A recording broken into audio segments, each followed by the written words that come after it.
Bwana Yesu asifiwe sana. Kwa wasio nifahamu, kwa majina yangu ninaitwa Evander Bosho, au unaweza ukaniita Dr. Evander Bosho, haujakosea. Bwana Yesu asifiwe sana. Kwa neema ya Mungu nimeokoka. Yesu ni Bwana. Amen. Na kwa kweli sijajuta kuwepo ndani ya Kristo. Bwana Yesu asifiwe sana. Mungu wetu ni mwema, aliyetupatia neema hii kuwepo nyumbani mwake, na Mungu amekupa muda huu ni kwa makusudi kabisa. Bwana Yesu asifiwe sana. Mungu anapotupa muda hasa kukutana, hasa kukusanyika, anakuwa na makusudi kamili. Amina, watumishi wa Bwana. Na lengo la kusudi mojawapo au kusudi mojawapo ni kwamba tuzidi kujengana, kuzidi kuimarishana na kuzidi kusonga mbele katika safari ya wokovu. Haleluya, watumishi wa Bwana. Sasa kuna wakati mwingine ambapo mtu anaweza kuchukulia kama ratiba hizi kama ni sehemu tu ya kutimiza, lakini kila ratiba ambayo inatolewa na Mungu inakuwa na makusudi yake, na makusudi mojawapo ni kwamba iwe na matokeo kwa kila kitu ambacho Mungu anafanya nini, anakiachilia. Bwana Yesu asifiwe sana. Kwa hiyo sasa Mungu anapotupa muda wakati wote, moja ya vipo anavyotaka tuvifanye ni kumjua yeye na kuzijua njia zake.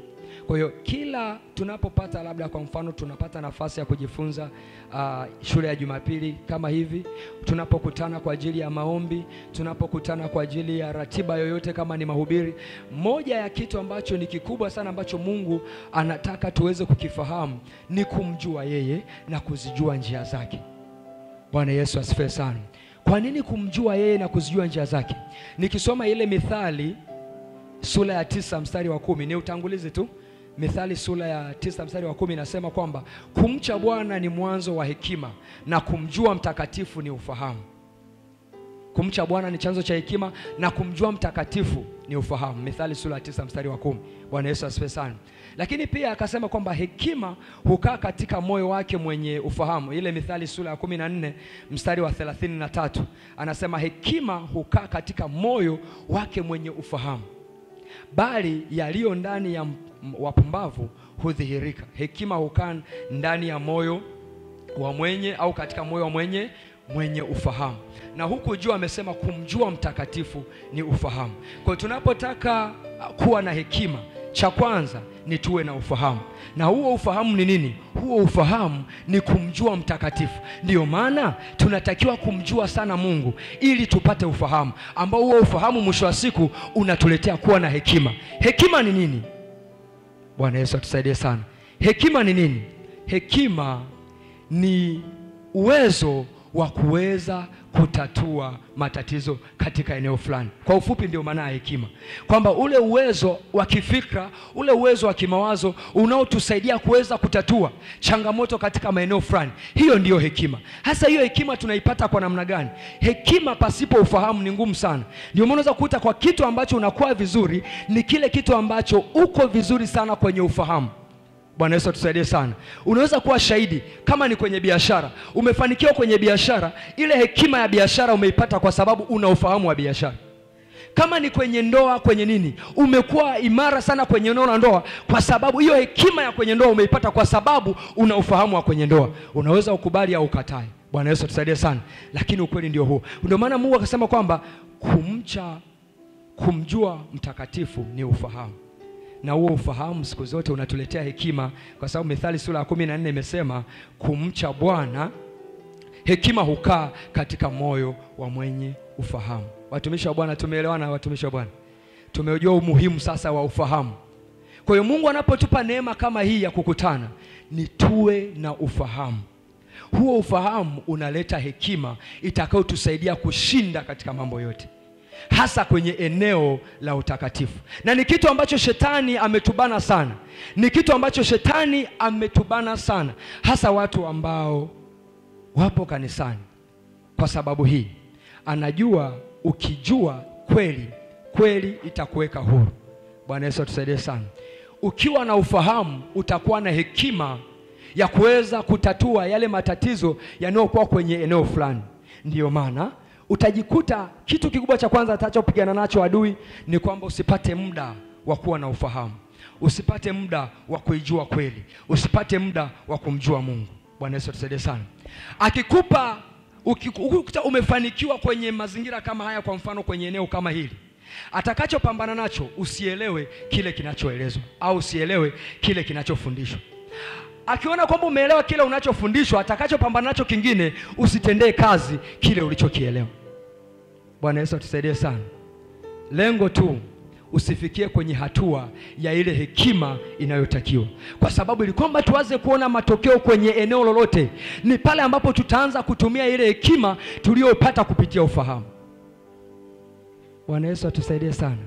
Roho Mtakatifu atusaidie kuelewa, kwa sababu ni kitu ambacho tunatakiwa kukifahamu na binafsi natakiwa kukijua, ili kwamba kiweze kunisaidia wakati wote, kwamba katika eneo fulani siwezi nikafanikiwa kama sina ufahamu au sina hekima kwenye hilo eneo. Bwana Yesu atusaidie sana. Bwana Yesu atusaidie sana. Amen. Nilikuwa najaribu tu kuweka utangulizi kwamba unajua kuna watu mwingine anaweza kukuta anakuja hana haja hata kuandika, hana hata haja kusoma Biblia, nasema nimekuja tu. Lakini uangalie kwamba mazingira ya maisha yako ya rohoni hasa yatabaki kuwa vile vile. Kwa nini? Kwa sababu ya vitu hivyo, ufahamu. Kwa sababu ufahamu huleta nini? Hekima. Na hiyo hekima ndio inakuja kutusaidia kwenye kutatua au kwenye kuleta matokeo ya vile vitu ambavyo tunavitamani. Bwana Yesu atusaidie sana. Bwana Yesu atusaidie sana. Amen. Basi naomba niende kwenye somo langu. Nilikuwa najaribu tu kuweka utangulizi kwamba huu muda uliopata ni wa thamani sana, hata kwa kile ambacho tutakuwa tunajifunza kwamba ni cha thamani sana. Naenda tutaangalia somo ambalo lina kichwa cha somo kwamba mabadiliko chanya ya kiroho, au ukiona mabadiliko chanya ya kiroho ni neno refu, unaweza kuandika kukua kiroho, au kwa Kiingereza tunaita kwamba positive spiritual changes au spiritual growth, kukua kiroho au mabadiliko chanya ya kiroho. Bwana Yesu asifiwe sana. Bwana Yesu asifiwe sana. Tutaanza kwenda kwa kuweka msingi. Somo linasema mabadiliko chanya ya kiroho au kukua kiroho. Tunaposema mabadiliko chanya, kuna kinyume chake ambacho tunaikiita mabadiliko hasi. Si ndio watumishi wa Bwana? Wale ambao tumeenda shule tunafahamu mambo ya chanya na hasi, si ndio hivyo? Positive and negative tunafahamu, si ndio watumishi wa Bwana? Kwa tunaposema mabadiliko chanya inakuwa inaongezeka kuanzia 1, 2, 3 na kuendelea. Lakini unaposema mabadiliko hasi, maana yake unaanzia kwenye 1, labda kwenye 0, kwenye negative 1, kwenye hasi 1, hasi 2, hasi 3.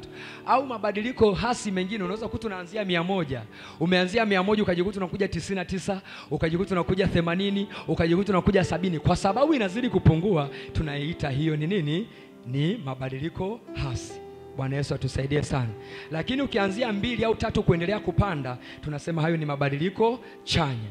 Kwa hiyo sasa tunapokuja kuangalia, tunapokuwa tunafanya tathmini kwenye kitu chochote, hata kama wewe upo kwenye 100, mwingine yupo kwenye 5. Huyu mwenye 5 akawa anaenda 10, 20, 30, lakini wewe ulioko kwenye 100 uko unakuja kwenye 90, 80, 70. Tunasema huyu mtu ingawa yuko juu, yupo kwenye 100, lakini anaendelea kushuka, tunasema huyu yupo kwenye mabadiliko hasi. Lakini huyu mtu ambaye yupo kwenye 5, 6, 7 na kupanda, huyu tunasema yupo kwenye mabadiliko chanya. Bwana Yesu atusaidie sana. Kwa hiyo ukubwa wa eneo fulani tunachokipima, tunaangalia, je, unaendelea au unashuka chini? Haijalishi upo katika hatua gani. Bwana Yesu atusaidie sana. Roho Mtakatifu atusaidie akuelewa. Kwa hiyo tunaposema mabadiliko chanya ni kutoka katika hali ya chini au kiwango cha chini kwenda katika hali ya juu au kiwango cha juu katika eneo fulani. Katika eneo fulani. Zingatia hiyo eneo, katika eneo fulani. Hii inazungumzia tu mabadiliko chanya. Au unaweza kusema kwamba ni kukua kutoka katika hali duni kwenda katika hali bora katika eneo fulani. Bwana Yesu atusaidie sana. Sasa tunapokuwa tunazungumzia kwa upande wa kukua au kuongezeka kwenye eneo fulani, inamaanisha kwamba kuna maeneo mengi sana ambayo tunakuwa. Bwana Yesu atusaidie sana. Kuna maeneo mengi sana ambayo tunafanya nini? Tunakuwa. Mfano, eneo moja wapo tunasema tunaweza tukakua kiuchumi. Si ndivyo watumishi wa Bwana? Tunasema tunakuwa nini? Kiuchumi. Na kwenye kukua kiuchumi unakuja unafanya tathmini kwa namna gani kuona kwamba umekuwa kiuchumi. Labda mara ya kwanza kipato chako kilikuwa ni 200, sasa hivi ni 500, au kipato chako kilikuwa 1000, sasa hivi ni 10,000. Hapo unasema kwamba ninaendelea kukua nini? Kiuchumi. Bwana Yesu atusaidie sana. Lakini kuna kukua kiroho. Bwana Yesu atusaidie sana. Kuna kukua kiroho ambacho ni somo letu sasa, ambapo huko mbele tutakuwa tukiendelea nalo, ambapo pia kuna vitu tutakuwa tunaviangalia kadha wa kadha vinavyotusaidia kutambua kwamba kweli ninakuwa kiroho au ninarudi nyuma kiroho. Kwa ufupi, tunaposema mabadiliko chanya ni kuendelea mbele, tunaposema mabadiliko hasi ni kurudi nyuma, kwa lugha rahisi. Bwana Yesu atusaidie sana. Bwana Yesu atusaidie sana.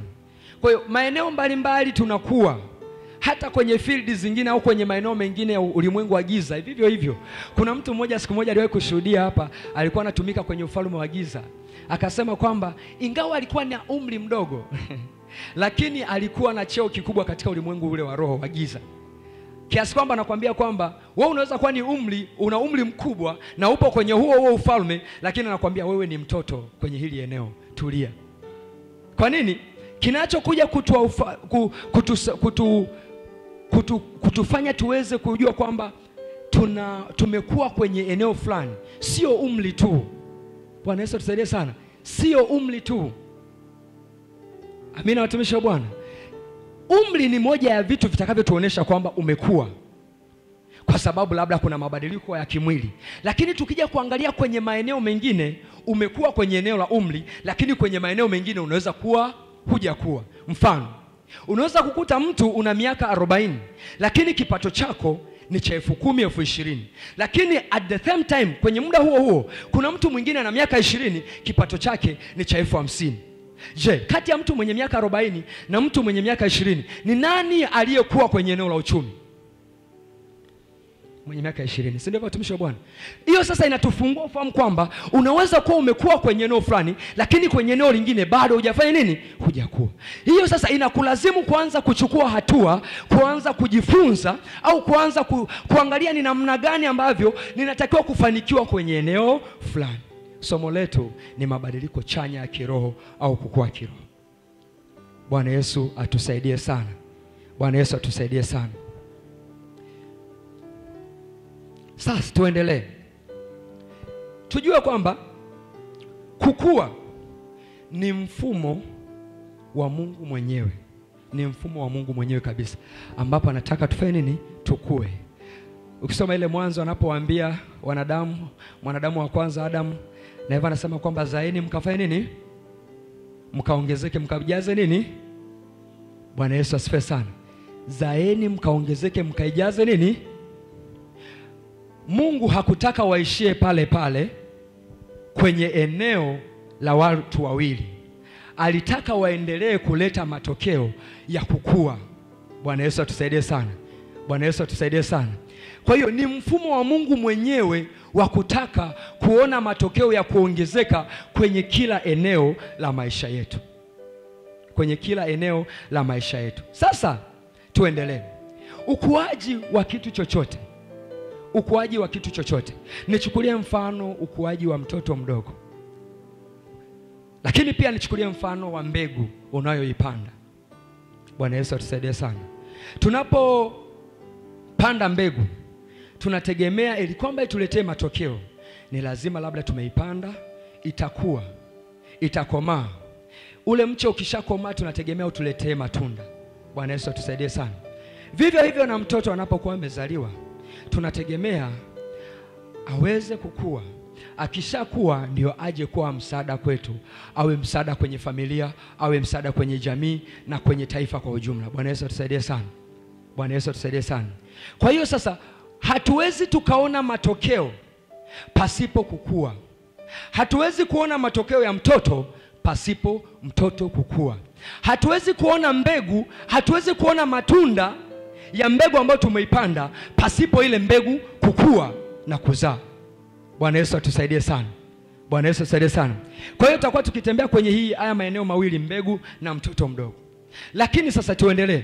Ukuaji wowote unahitaji vitu vikuu viwili. Ukuaji wowote unahitaji vitu vikuu viwili. Roho Mtakatifu atusaidie kuelewa. Ukuaji wowote unahitaji vitu vikuu viwili. Kitu cha kwanza, unahitaji mazingira. Ukuaji wa kitu chochote, ukuaji kwenye eneo lolote, unahitaji vitu vikuu viwili. Kwa jinsi ambavyo nimejaribu kutafakari na kwa jinsi ambavyo Roho Mtakatifu amejaribu kunifundisha, nimejifunza vitu vikuu viwili. Cha kwanza, ukuaji wote unahitaji mazingira. Cha pili, ukuaji wote unahitaji watendaji au wafanyakazi. Ukuaji wote kwenye eneo lolote, cha kwanza unahitaji mazingira. Cha pili unahitaji watendakazi au wafanyakazi. Sasa kwa sababu ya muda, na mimi tuangalia kipengele kimoja cha mazingira. Bwana Yesu atusaidie sana. Bwana Yesu atusaidie sana. Kwenye eneo la mazingira. Mazingira ni nini? Tuanze tu kwa ile elimu ya kawaida. Mazingira ni nini? Tumejifunza hata primary wa shule ya msingi hapa, nikimuuliza wanangu kule juu, tukiwauliza mazingira nini, yani ni swali rahisi sana. Bwana Yesu atusaidie sana. Kwa kifupi wanasema kwamba ni kitu chochote ambacho kinamzunguka. Si ndio hivyo maana fupi ya mazingira, watumishi wa Bwana? Kule kama ulikuwa hujui maana yake ndio hiyo kwa ufupi, kwamba ni kitu chochote ambacho kinamzunguka nani? Mwanadamu. Sasa mazingira yana matokeo makubwa sana kwenye maisha yetu. Mazingira yanaamua tule nini. Mazingira yanaamua tusikie nini. Mazingira yanaamua tulale wapi. Mazingira yanaamua tuishi katika maisha ya namna gani, lifestyle kwa ujumla. Bwana Yesu atusaidie sana. Tutaelewana tu kwamba vitu ambavyo vimetuzunguka ndivyo vinavyokuja kuwa na matokeo makubwa kwenye maisha yetu ya kila siku. Bwana Yesu atusaidie sana. Kwa mfano, nimesema tutakuwa tunaangalia mfano wa watoto labda na mbegu. Mfano, mtoto mdogo anapokuwa anakuwa, mwalimu wake wa kwanza ni wale waliomzunguka, ambaye wa kwanza ambaye yupo karibu naye ni mama. Uongo kweli? Si ndio mwalimu wake wa kwanza Sasa unakuta kwa sehemu kubwa mtoto anapokuwa, mtoto amezungukwa na nini? Amezungukwa na watu, amezungukwa na wanyama, amezungukwa na vitu vingine akiwemo mama. Utajikuta kwa sehemu kubwa anajifunza kwanza kwa mama. Bwana Yesu atusaidie sana. Bwana Yesu atusaidie sana. Sasa utakuta kwamba tabia ambazo mtoto anakuwa anazionyesha kile kipindi akiwa anakuwa zinategemeana na kile anachokutana nacho kila siku. Bwana Yesu atusaidie sana. Kile anachokutana nacho kila siku ndicho kinachokuja kumtengeneza. Kwa mfano, unaweza kukuta kuna mtoto mwingine ni muoga sana. Muoga sana. Anaogopa sana, kiasi kwamba hata kama ukimsimamisha aongee kitu chochote pale, anakosa ujasiri. Ukija trace back, ukija kufuatilia nyuma, ukaangalia mazingira yule mtoto aliyokulia, utajikuta kwamba unaweza kukuta amekulia kwenye maisha ya vitisho sana, maisha ya kupigwa vita sana, au maisha ya kunyanyaswa sana, au maisha ya kufokewa sana, kiasi kwamba ile imemtraumatize, imemuumiza, ikaji kapelekea kuondoa ujasiri kwake. Kwa hiyo unaweza kumuuliza kitu kidogo tu asimame labda ajielezee hapa, akashindwa kuelezea. Kwa nini? Kwa sababu ya yale mazingira ambayo amekulia. Bwana Yesu atusaidie sana. Muona mazingira alivyo na mchango mkubwa. The same unaweza kukuta kwamba kwa mfano sisi ambao tumesomea shule za serikali, niseme tu kweli, ni miongoni mwa watu ambao sometimes wanakosa confidence, wanakosa ujasiri wa kujielezea kwa lugha ya Kiingereza. Si ndio watumishi wa Bwana? Yaani unaweza kuongea Kiswahili hapa mambo yakatiririka, niambie niongee Kiingereza, naanza kumwambia Bwana neema yako inifunike. Kwa sababu gani? mazingira niliyokulia ni mazingira ya Kiswahili sana. Lakini angalia watoto ambao wamesoma shule labda za English medium. Ukikaita tu kaje kasimame hapa mbele. Mtu mmoja akasema, "Wewe unakichezea Kiingereza wakati sisi tunakiona ni cha muhimu." Bwana Yesu atusaidie sana. Kana kichezea tu Kiingereza ambacho wewe unakitamani.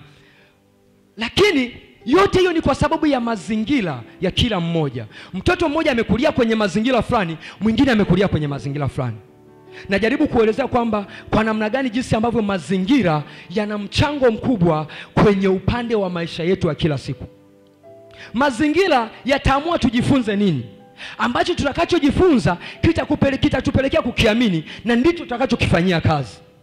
Nguvu ya mazingira. Na ukija kuangalia hata kwenye uumbaji wa Mungu mwenyewe, alipoumba chochote alikitengenezea mazingira.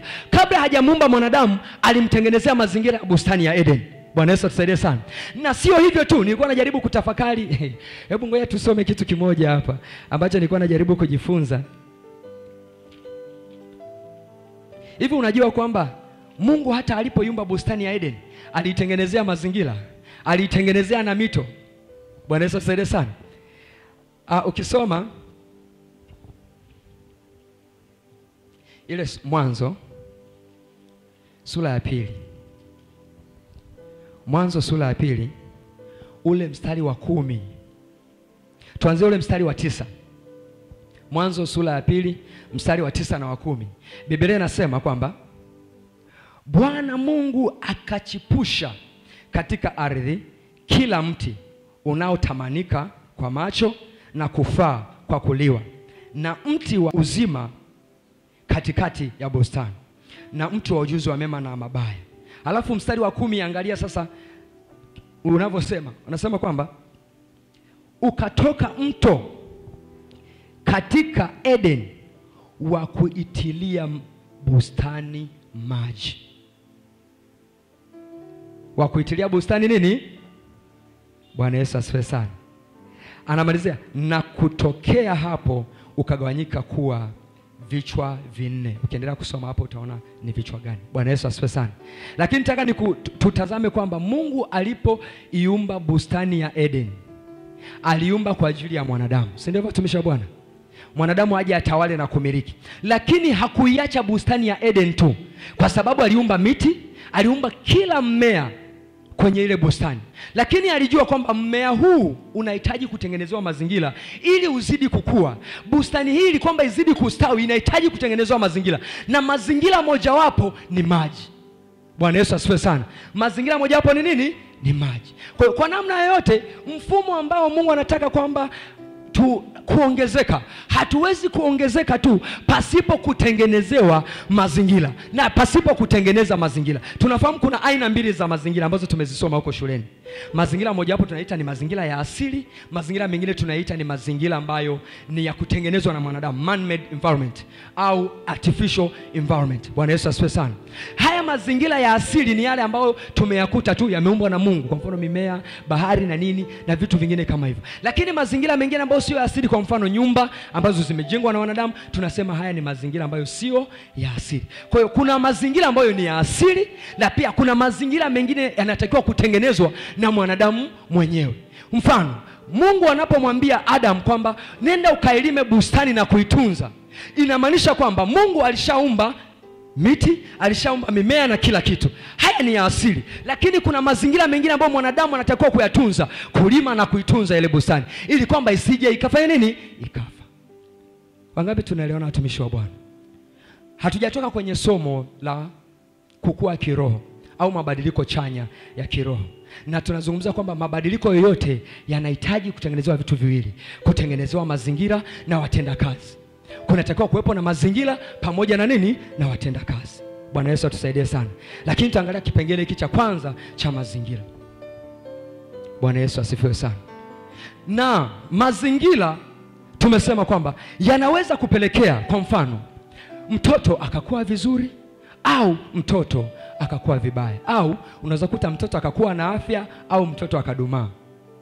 Vivyo hivyo kwa upande wa mbegu, mazingira yanaweza kupelekea mbegu ikakua ikazaa matunda au mbegu ikafa. Bwana Yesu atusaidie sana. Unaweza ukasoma ile Mathayo sura ya 13 kuanzia mstari wa 3 mpaka wa 8. Ni habari ya mpanzi ambapo anaenda kupanda mbegu.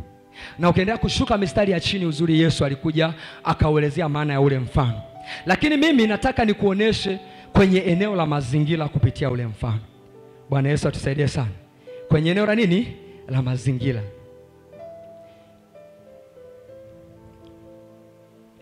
Tusome ile Mathayo sura ya 13 mstari wa 3 mpaka wa 8. Biblia inasema, akawaambia mambo mengi kwa mifano akisema, tazama, mpanzi alitoka kwenda kupanda. Hata alipokuwa akipanda, mbegu nyingine zilianguka karibu na njia, ndege wakaja wakazila. Zilianguka karibu na njia, matokeo yakawaje? Ndege wakaja wakafanya nini? Wakazila. Matokeo ya mbegu kuanguka kwenye njia. Hilo ni moja. Bwana Yesu asifiwe sana. Tunaangalia mazingira. Tunaangalia nini? Mazingira. Alafu anaendelea kusema kwamba akasema kwamba mstari wa 5 anasema nyingine zikaanguka penye miamba. Mazingira mengine ni nini? Miamba. Amina watumishi wa Bwana. Pasipokuwa na udongo mwingi. Haya ni mazingira. Mara zikaota kwa udongo kukosa maji. Asema kwamba kwa udongo kukosa kina, na jua lilipozuka ziliungua, na kwa kuwa hazina mizizi zikanyauka. Mazingira ya pili hayo. Afu nyingine zikaanguka penye miiba. Mazingira ya 3.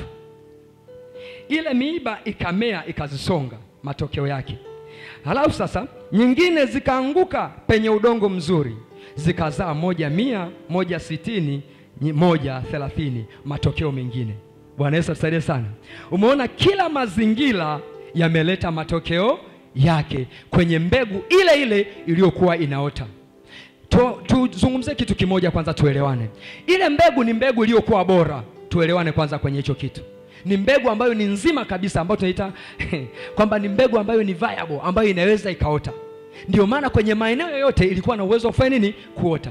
Lakini matokeo ya ile mbegu yaliweza kuwa determined, yaliweza kuamliwa na mazingira. Watumishi wa Bwana, tunaelewana? Mazingira ya kwanza hayakuruhusu kabisa mbegu kufanya nini? Kuota.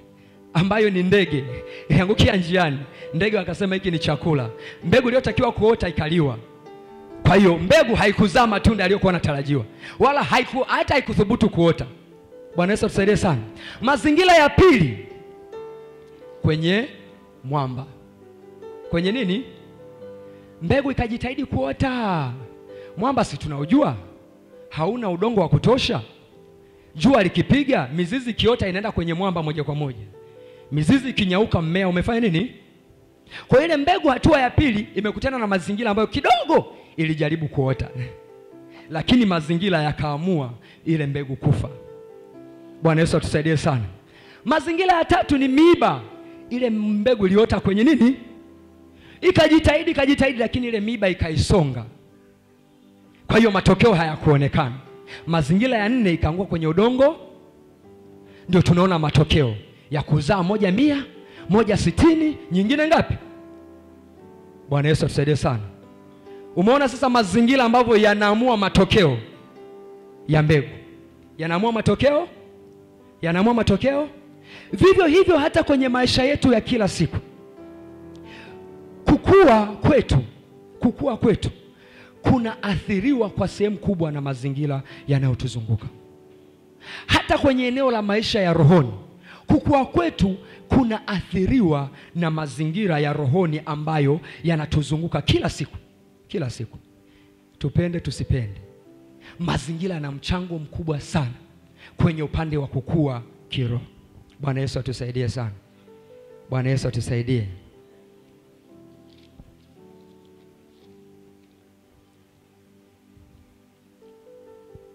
Kwa nini mazingira yanaamua hata kwenye upande wa maisha ya rohoni?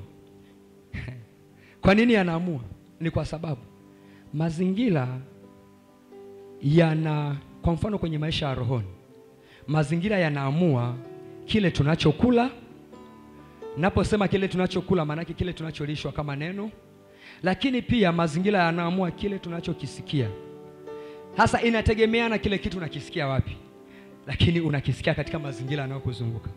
Mazingira mojawapo yanayokuzunguka ni kanisani. Unaweza kuja hapa kanisani ukalisikia neno, lile neno litaleta matokeo. Bwana Yesu atusaidie sana. Umelisikia. Lakini mazingira mengine inaweza kuwa ni nyumbani kule wanakokuzunguka.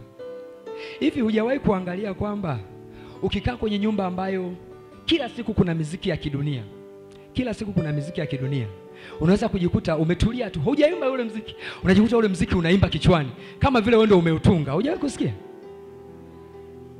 Jamani, tusijikute wa kiroho sana, tunafahamu hivyo vitu. Lakini ni nini? Kwa sababu ya yale mazingira ambayo yamefanya nini? Yamekuzunguka. Lakini vile vile nilikuwa napenda ushuhuda. Kuna mtu mmoja alikuwa anashuhudia akasema kwamba yani yeye amejiwekea mfumo, hata watoto wake shule ambayo aliwapeleka ya private, alimwambia mkuu wa shule, najua wakati mwingine kwenye school bus waga mnawachilia muziki ya ajabu ajabu kwa watoto. Sasa nikisikia mwanangu ameniambia kwamba mmeweka muziki kwenye school bus yenu, kwamba ameenda anasikiliza muziki shuleni, amerudi anasikiliza muziki, na mtoa mwanangu kwenye shule yenu, wewe unafikiri alikuwa anakataa nini? Mazingira yana matokeo makubwa kwenye kukua kwa mtoto. Sasa kuna vitu vidogo vidogo tunaweza tukavichukulia simple. Unakaona katoto kamekuja kanaimba muziki kanafunguka. Wewe sasa, jamani mwanangu amekua. Unasema hebu sema hivi. Hivi unajua mazingira jinsi ambavyo yana mchango mkubwa kwenye kuleta matokeo. Shetani anachokiwinda, anawinda matokeo. Anawinda mbegu isizae 100, isizae 60, isizae hata 30. Anachokiwinda ni mbegu aidha ikutane na ndege aile, au mbegu ikutane na mwamba isizae, au mbegu ikutane na miiba iweze kuisonga. Sasa tusipokuwa makini, tutaruhusu miiba na tunabaki tunachekelea. Tutaruhusu miamba, tunabaki tunachekelea. Tutaruhusu nini? Ndege, tutadili kunafanya nini? Kuchekelea. Lakini mazingira yanaathiri kwa eneo kubwa sana kwenye nini? Kwenye maisha. Bwana Yesu atusaidie sana. Bwana Yesu atusaidie. Wangapi tunaelewana? Amen. Naamini Roho Mtakatifu pia aendelee kutusaidia.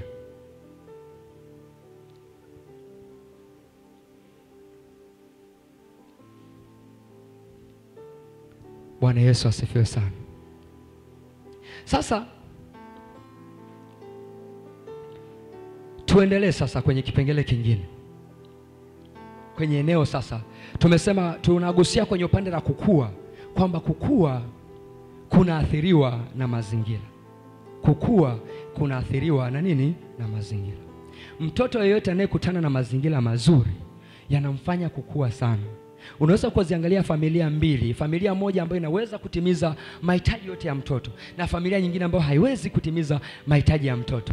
Utajikuta kuna baadhi ya magonjwa yanaweza kumpata huyu mtu kwa sababu hana uwezo wa kutimiza yale mahitaji, lakini ukuta huyu mwingine anakuwa vizuri kwa sababu anaweza kutimiza yale mahitaji. Bwana Yesu atusaidie sana.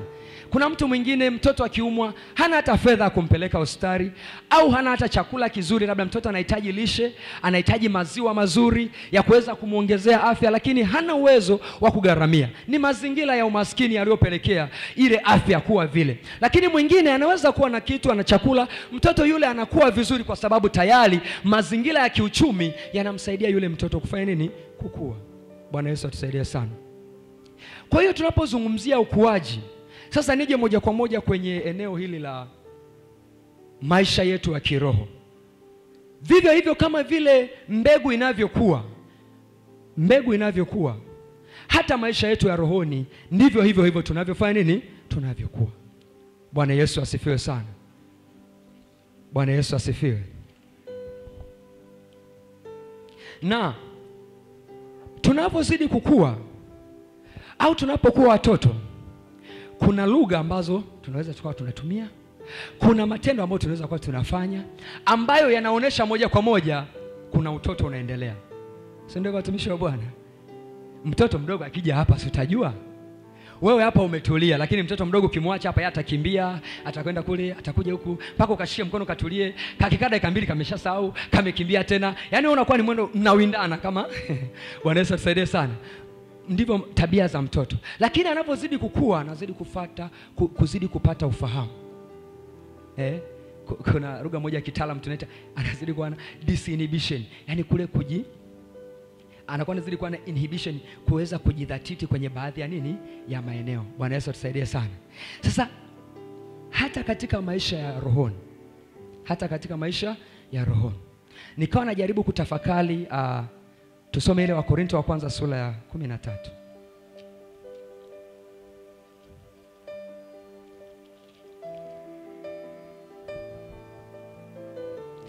Sura ya 13. Huyu ni Paulo mwenyewe anazungumza maneno. Ukianzia huu mstari wa kwanza anazungumzia habari za upendo. Bwana Yesu atusaidie. Lakini anaposema huu mstari wa 11, Wakorintho wa kwanza sura ya 13 mstari wa 11, anasema hivi: nilipokuwa mtoto mchanga na alisema kama mtoto mchanga, na alifahamu kama mtoto mchanga, na alifikiri kama mtoto mchanga. Tokea hapo nilipokuwa mtu mzima, nimeyabatilisha mambo ya kitoto. Kuna vitu hapa amejaribu kuvizungumza, lakini amezungumzia makundi makuu mawili ya watu.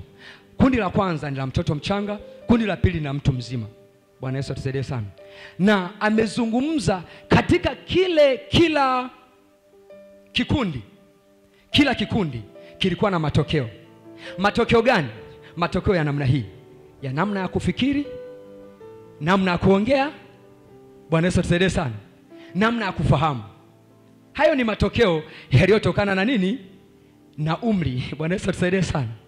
Matokeo yanayotokana na umri, tutakujua kama umekuwa kwa namna ya kufikiri, kwa namna ya kufahamu, na kwa namna ya kuongea, na kwa jinsi ambavyo unatenda. Hivyo ni vitu vya kwanza ambavyo tutaviangalia kwamba umekuwa. Bwana Yesu atusaidie sana. Bwana Yesu atusaidie. Amina, watumishi wa Bwana. Kwa hiyo hata katika ulimwengu wa roho iko hivyo kwamba kuna kukua, na katika kukua kuna kutoka kwenye hatua ya chini kwenda hatua nyingine ya juu, kutoka kwenye utoto mchanga kutoka kwenye mtoto mdogo. Kwa mfano Paulo ametumia mtoto mchanga. Ukisoma waraka wa kwanza wa Yohana kuanzia sura ya kwanza, ukisoma karibia sura zote, amekuwa akitumia neno watoto wadogo, kuonesha kwamba kwa maana anasema kwamba watoto wadogo mtu asiwadanganye, kwamba kwa namna nyingine mtoto ni rahisi kudanganywa. Bwana Yesu atusaidie sana. Anakuwa anajaribu kuelekeza kwamba kumbe inawezekana kutoka hatua ya chini ya utoto kwenda hatua ya utu uzima. Na Paulo amelithibitisha hili. Sasa yeye amesema kutoka uchanga mpaka utu uzima. Tunajaribu kuweka msingi. Bwana Yesu atusaidie sana. Bwana Yesu atusaidie sana. Sasa tunaweza tukajiuliza kwamba labda tunakuja kanisani. Bwana Yesu atusaidie sana. Labda nina miaka 2 na miaka 3 na miezi na mwezi mmoja na miezi 5 nakuja kanisani. Je, ni vitu gani ambavyo vitakavyo kuwa kama viashiria vya mimi kukua kiroho au kuongezeka kiroho? Bwana Yesu atusaidie sana. Kwa sababu ni vitu ambavyo sometimes au wakati mwingine tunakuwa tunajifariji, tunakuwa tunajihesabia haki sana, tunaweza tukawa labda kuna namna ya kumdharau mtu mwingine ambaye bado ni mchanga, kwa sababu tu yamkini nimekaa muda mrefu sana katika nyumba ya Mungu. Bwana Yesu atusaidie sana. Hujawahi kusikia mtu anakuambia kwamba usiniambie chochote, wewe bado ni mtoto? Hajawahi kusikia mambo kama hayo? Wewe umekuja juzi tu, utaniambia nini? Ushawahi kusikia maneno kama hayo? Bwana Yesu atusaidie sana. Nikaona jaribu kutafakari kwamba je, kuwepo kwenye eneo fulani ndio chanzo cha kukua, au ni mazingira yanayoamua kukua? Bwana Yesu atusaidie sana. Hebu tusome jibu lake, tutalipata katika ile waraka wa kwanza wa Paulo kwa Wakorintho sura ya 3.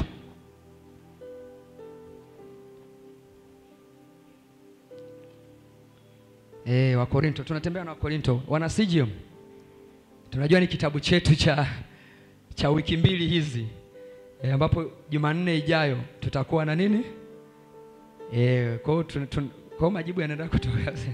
Bwana Yesu atusaidie sana. Nazidi kupata mtelezo. Hebu basi tuendelee, tuangalie hii Wakorinto wa kwanza sura ya 3. Tasoma kuanzia mstari wa kwanza mpaka wa 3. Wakorinto wa kwanza sura ya 3 kuanzia mstari wa kwanza mpaka wa 3. Biblia inasema, lakini ndugu zangu, mimi sikuweza kusema nanyi kama na watu wenye tabia ya rohoni, bali kama na watu wenye tabia ya mwilini, kama na watoto wachanga katika Kristo. Kama na watoto wachanga katika Kristo. Hapa amezungumzia, mwanzo kabisa amezungumzia kitu kwamba alizungumza nao kama watu wa tabia ya mwilini, sio watu wa tabia ya rohoni. Amezungumza nao sio kama watu wa tabia ya rohoni, lakini amezungumza nao kama watu wa tabia ya mwilini, kama watoto wachanga. Tuendelee. Anasema pia, naliwanywesha maziwa, sikuwalisha chakula, kwa kuwa mlikuwa hamjakiweza, naam hata sasa hamkiwezi. Bwana Yesu atusaidie sana. Halafu mstari wa 3 anaelezea kwa nini. Anasema hivi, kwa maana hata sasa ninyi ni watu wa tabia ya mwilini. Anasema, maana ikiwa kwenu kuna husuda na fitina, je, si watu wa tabia ya mwilini ninyi, tena mnaenenda kwa jinsi ya kibinadamu? Amezungumzia kwa upande wa vitu viwili, husuda na fitina, kama tabia ya mwilini. Bwana Yesu asifiwe sana. Amezungumzia vitu viwili. Hebu tuendelee ile Wagalatia. Wagalatia sura ya 5.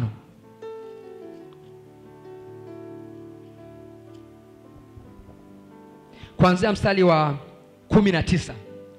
Huko amezungumzia tabia za mwilini, hapa ameongezea vitu vya matendo ya mwilini. Bwana Yesu asifiwe sana. Anasemaje?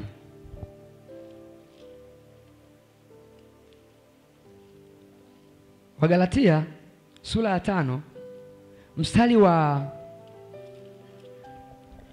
19. Mstari wa 19 unasema hivi, basi matendo ya mwili ni dhahiri. Matendo ya mwili ni dhahiri. Ndiyo haya: uasherati, uchafu, ufisadi, ibada ya sanamu, uchawi, uadui, ugomvi, wivu, hasira, fitina, faraka, uzushi, husuda, ulevi, ulafi na mambo yanayofanana na hayo. Katika hayo nawaambia mapema, kama nilivyokwisha kuambia, kwamba watu watendao mambo ya jinsi hiyo hawataurithi ufalme wa Mungu. Nilitaka tujue tu matendo ya mwili. Huku huyu Paulo anawaambia watu wa Korinto wa kwanza sura ya 3. Anasema kwamba nilipokuwa nikizungumza na ninyi, sikuzungumza na ninyi kama watu wa rohoni, lakini nimezungumza na ninyi kama watu wa mwilini. Bwana Yesu asifiwe sana. Hakuishia tu kama watu wa mwilini, akaongezea kama watoto wachanga. Na akaelezea akasema, sikuwalisha chakula kigumu, lakini niliwanywesha maziwa, kwa sababu chakula kigumu hamkikiweza, na hata sasa bado hamjakiweza. Hivi unajua kwamba kuna vitu ambavyo mchungaji wetu anaweza kuwa anawaza kwamba nikimwambia mtu fulani kitu fulani anaweza akakwazika. Si ndio hivyo watumishi wa Bwana? Kwamba hiki ni chakula kigumu, nikimpa huyu ni wa maziwa, huyu hapa nitampoteza. Sasa ngoja nimpe chakula tu, nimpe maziwa kwanza. Kama Paulo anavyowaambia watu wa Korinto kwamba nilipokuwa nazungumza na ninyi, nilizungumza na ninyi kama watu wa mwilini, sio kama watu wa rohoni. Kwa sababu gani? Ninyi mlikuwa kama watu wa mwilini, kama watoto wachanga. Na anasema sasa, nyie mnasema kwamba basi sio watu wa mwilini. Kama sio watu wa mwilini, mbona kuna husuda na fitina? Bwana Yesu atusaidie sana. Mgeukie jirani yako, mwambie hivi, namna kwamba utambulisho wa mtu kwamba anakuwa kiroho, Mwambie tu rafiki yako, utambulisho wa mtu kwamba anakuwa kiroho ni namna anavyoambatana na tabia ya rohoni. Utambulisho wa mtu kwamba anakuwa kiroho ni namna anavyoambatana na tabia za rohoni. Kwa hiyo sasa haina haja ya kuanza kumwambia mtu kwamba unajua mimi na miaka 20, unajua mimi na miaka 50, unajua mimi na miaka 10 kwenye wokovu. Hapana. Kitakacho kutambulisha kwamba unakuwa kiroho ni yale matokeo. Bwana Yesu atusaidie sana. Hayo matokeo ni matokeo namna gani? Ya jinsi ambavyo unaambatana na vitu vya tabia za nini? Za rohoni. Kwa hiyo kama unaambatana na tabia za mwilini, hayo ni matokeo moja kwa moja yanayoonyesha kwamba bado upo stagnant, bado uko pale pale. Au kama ulikuwa unaendelea kupiga hatua, unaanza kurudi nyuma. Watumishi wa Bwana, tunaelewana? Bwana Yesu atusaidie sana. Kwa hiyo mimi nikija nikakwambia kwamba mimi nimekuwa kiroho bwana, sasa hivi na miaka 10 kwenye huko, mimi nilibatizwa 2010 na ngapi huko kubatizwa sio shida, lakini hebu angalia tabia za kiroho za kwangu, angalia tabia za mwilini. Kwa vitu viwili vitakavyo kutambulisha kwamba unakuwa au unarudi nyuma ni jinsi unavyoendana na tabia za mwilini au jinsi ambavyo unaendana na tabia za rohoni. Na hizo tabia za mwilini ni zipi ambazo zitakuja kukuonesha kwamba uonekane kwamba bado uko pale pale? Tumezungumza kwa upande wa tumezungumza kwa upande wa Korinto wa kwanza sura ya 3 ambao amezungumza kama kuna husuda. Bwana Yesu asifiwe sana. Kuna kitu kingine amekizungumza fitina.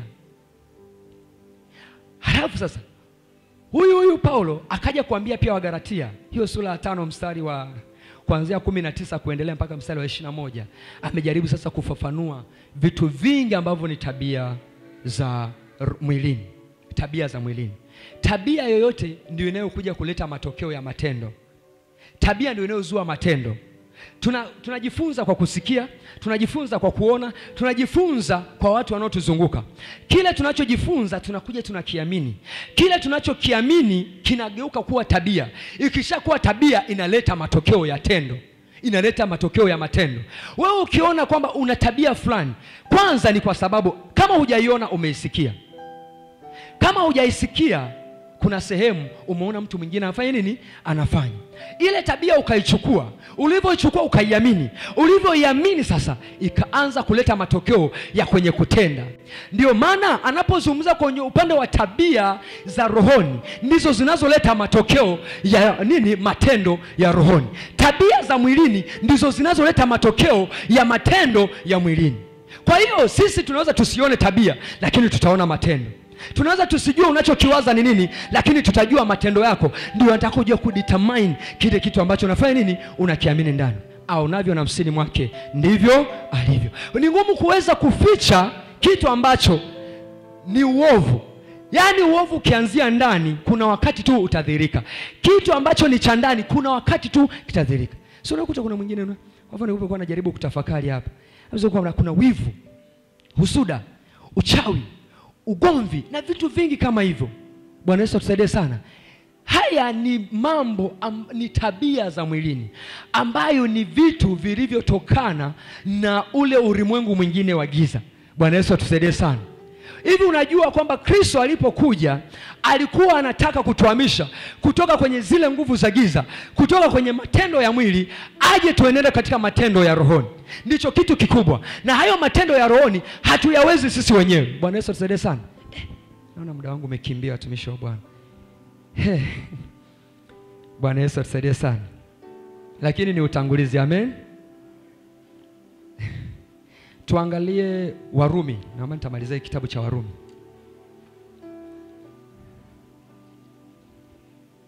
Warumi sura ya 8.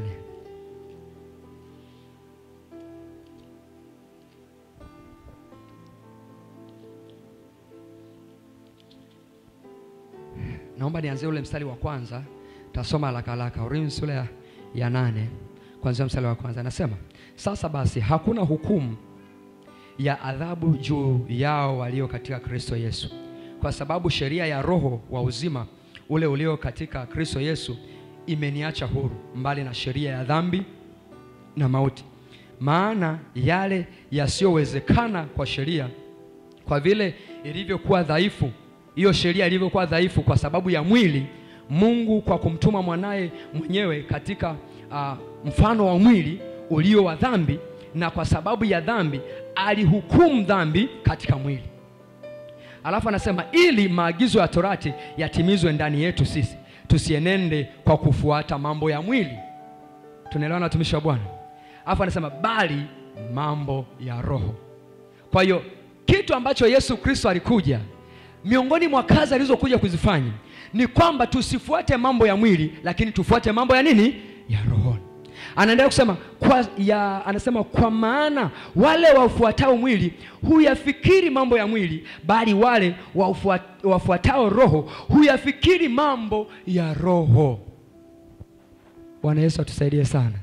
Wangapi tunaelewana watumishi wa Bwana? Kwa hiyo miongoni mwa vitu ambavyo Kristo Yesu alikuja, gharama aliyoitoa pale msalabani ya kutukomboa, moja ya kazi aliyokuja kuifanya ni kututoa kwenye ule utumwa wa dhambi. Baada ya kututoa kwenye ule utumwa wa dhambi, kitu kinachofuata akatupa Roho wake Mtakatifu.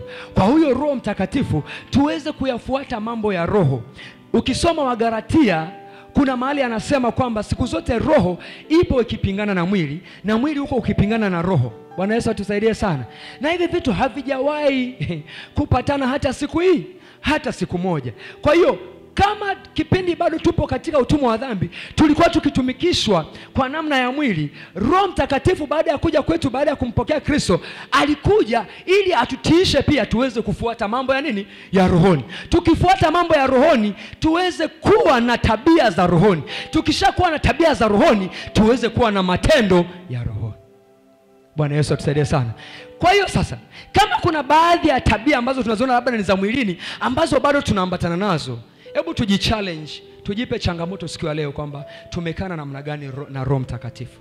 Kwa sababu Roho Mtakatifu ndiye anayetusaidia kuweza kushinda tabia za mwilini na kuenenda katika tabia za rohoni. Bwana Yesu atusaidie sana. Bwana Yesu atusaidie sana. Kwa sababu ya mazingira kama haya, kwamba kwa nini inabidi tuweze kutambua mambo kama haya. Bwana Yesu atusaidie sana. Inabidi tutambue vitu kama hivi, kwa sababu unavyozidi kukua ndivyo Mungu atakavyokuletea watu wa kulea. Ni ngumu mtoto kumlea mtoto, ni ngumu mtoto kumtunza mtoto, lakini mtu mzima anamtunza nani? Mtoto. Bwana Yesu atusaidie sana.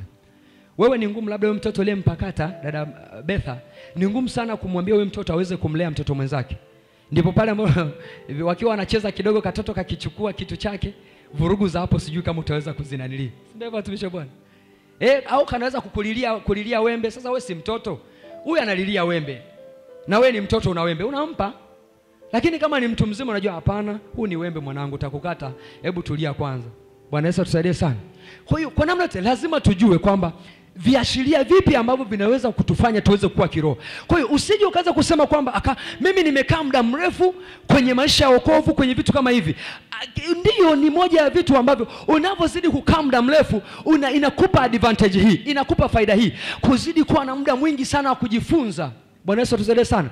Ukiwa kwenye eneo fulani la biashara, labda una biashara fulani lakini hauna muda wa kujifunza ile biashara, hata kama ukikaa kwenye biashara miaka 20, utajikuta unazidi kubaki pale pale kwa sababu haujaamua kuongeza maarifa. Bwana Yesu atusaidie sana. Kwa hiyo tunapozidi kukaa muda mrefu kwamba kwenye eneo la wokovu, inatusaidia hii kwamba tuna muda wa kutosha kuzidi kujifunza. Tunapozidi kujifunza mambo ya rohoni, yanatusaidia kuzidi kukua katika tabia za rohoni, ili tuweze kuwasaidia wale watoto wengine watakao kuja kuchipuka na kuongezeka. Kwa mazingira yanatengenezwa na sisi wenyewe. Moja ya mazingira ya rohoni yanayotengenezwa ni kwa namna ya kujifunza, ni kwa namna ya kujijenga na kuwa watu wa tabia za rohoni, ili mtu mwingine anapokuja, kama alikuwa na tabia za mwilini, atukute ni watu wa tabia za rohoni, ili kupitia sisi aweze kubadilishwa. Lakini kama akija na tabia za mwilini, akatukuta na sisi bado tuna tabia za mwilini, kama ni usuda, kama ni uongo, kama ni ugomvi, kama ni uchawi, vimetawala, atakuja kwa nafikiri watu wameokoka, kumbe ni bora ni ukarudi kule mazingira aliyoyakuta. Ndio maana nasema kwamba kuna umuhimu sana wa kutengeneza mazingira. Bwana Yesu atusaidie sana. Kwa sababu ya muda wangu naomba niishie hapo. Shangilia Bwana. Naam. Kuna dakika 4 zimebaki. Kwa tunajaribu kuweka tu tangulizi, lakini kama kuna mtu labda ananyongeza.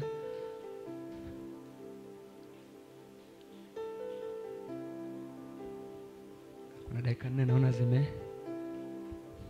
kama kuna mtu ana mchango. Hii ni Sunday School. Msameni nimekula kidogo muda wa kujadili. Lakini kwa jaribu kuweka.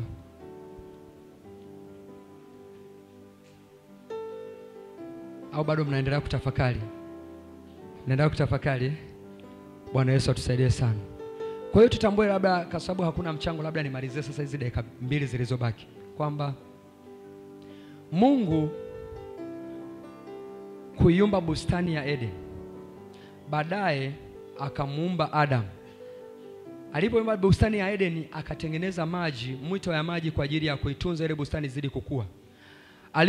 Baadaye alipomuumba mwanadamu akamwambia aende kuitunza. Vivyo hivyo hata katika nyumba ya Mungu, Mungu anapotuokoa, cha kwanza anataka tuendelee kukua. Tunapoendelea kukua, kila mmoja awe na mchango wa kuweza kumuinua na kumkuza mwingine. Bwana Yesu atusaidie sana. Lakini kama ukibaki mtoto, utajikuta ni ngumu sana kuweza kumsaidia mtoto mwingine. Bwana Yesu atusaidie sana. Napozungumza mtoto, watumishi wa Bwana tuelewane, nazungumza kwa upande wa tabia za rohoni. Na upande wa tabia za rohoni ndio maana anaweza kuokoka leo mtu wa miaka 70, lakini ukasema huyu bado ni mchanga kiroho. Ni mchanga. Kama ni mchanga kiroho, bado anahitaji kufanya nini? Kukua. Anahitaji kumkuza ni nani? Anaweza kuwa ni mtu mwenye miaka 20 lakini ambaye amekuwa nini? Kiroho. Bwana Yesu atusaidie sana. Kwa hiyo tunapoendelea kukua, ndivyo Mungu pia atakavyozidi kuleta watu wa kuweza kulea. Ni ngumu sana kuweza kumpelekea mtu aweze kumlea mtoto wako ambaye unajua kwamba huyu mtu hajakomaa, hana uwezo wa kulea. Huyu mtu watumishi wa Bwana. Kwa mfano nakumbuka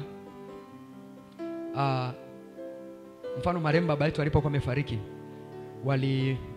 waliangalia mzee mwenye hekima ambaye anaweza kukaa na sisi kutulea. Bwana Yesu atusaidie sana. Kwa nini hawakuwachukua baba mdogo zangu? Kwa nini hawakuwachukua wajomba zangu labda wengine? Kwa nini hawakuwachukua watu wengine, lakini wakamwangalia mzee mmoja mwenye busara akasema hebu walee hawa watoto? Kwamba ni ngumu sana mtu ambaye hajakuwa kwenye eneo la malezi kuweza kumlea mtoto. Bwana Yesu atusaidie sana. Kwa hiyo hata sisi Mungu ili kwamba aweze kutupa watu wa kuwalea, ni mpaka pale tutakapokuwa na ufahamu wa kutosha wa kuweza kuwalea watu wengine. Kama watumishi wa Bwana hatuna ufahamu wa kuwalea watoto watakao kuja, maana yake mazingira yale sio rafiki kwa yule mtoto kukua. Mungu atapeleka yule mtoto kwenye mazingira ambayo ni rafiki. Kama vile ambavyo wewe utamani mtoto wako aweze kuharibikiwa, vivyo hivyo hata Mungu hataki watoto wake waweze kuharibikiwa. Bwana Yesu tusaidie sana. Bwana Yesu tusaidie sana. Kuna sehemu moja ilikuwa ni kanisa moja, sitalisema eneo fulani, hakwenda kuna nilikuwa nimeenda kuabudu mahali pale, lakini niliabudu kama miezi kadhaa, lakini kuja kuangalia yale mazingira ya ile kanisa, unakuta yani jinsi ambavyo watu wanavyo-treat watu wengine, yani wapendwa wanavyo-treat wapendwa wengine, ni kama vile hakuna ule upendo wa Kristo. Bwana Yesu atusaidie sana. Sasa yule ni mchanga kiroho, anahitaji kukutana na watu ambao wamekuwa kiroho waweze kumlea. Bwana Yesu atusaidie sana. Kama akikutana na wale wengine ambao ni wachanga, ndipo pale kuna husuda, kuna ugomvi, kuna nini, kuna vitu, hataweza kukua. Sasa mtu yule Mungu kuweza kumsaidia, hawezi kumpeleka kwenye yale maeneo ambayo anajua atakutana na changamoto, atampeleka kwenye maeneo ambayo anajua atalelewa na kukua. Bwana Yesu atusaidie sana. Kwa hiyo sasa napohitimisha kwamba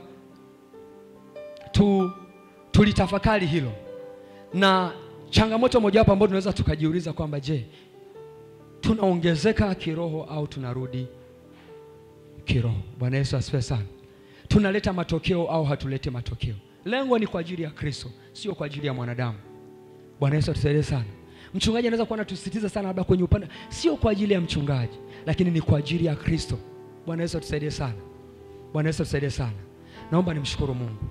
Bwana Yesu, asante kwa neema hii ambao umetupatia. Heshima na utukufu na nguvu ni vyako Bwana. Asante Yesu kwa jinsi ambavyo umetufundisha. Roho Mtakatifu, ninasema asante Bwana kwa kumenitumia tu kama chombo. Utukufu na heshima na nguvu ni vyako Bwana. Utusaidie katika yote Bwana, neno hili likapate kuzaa matunda Bwana. 100, 160, 130. Lakini Mungu isianguke kwenye mwamba wala kwenye njia wala kwenye miba. Lakini katika yote Mungu tukapate kuona matokeo kwa ajili ya kanisa lako kuongezeka, kwa ajili ya kanisa lako kukua, kwa ajili ya utukufu wa jina lako. Heshima na utukufu na nguvu ni vya kwako Bwana. Naomba nikishukuru katika jina la Yesu Kristo wa Nazareti aliye hai. Amen. Mungu wa mbinguni awabariki. Basi karibuni viongozi. Hebu tumshangilie Bwana, mpe Yesu makofi.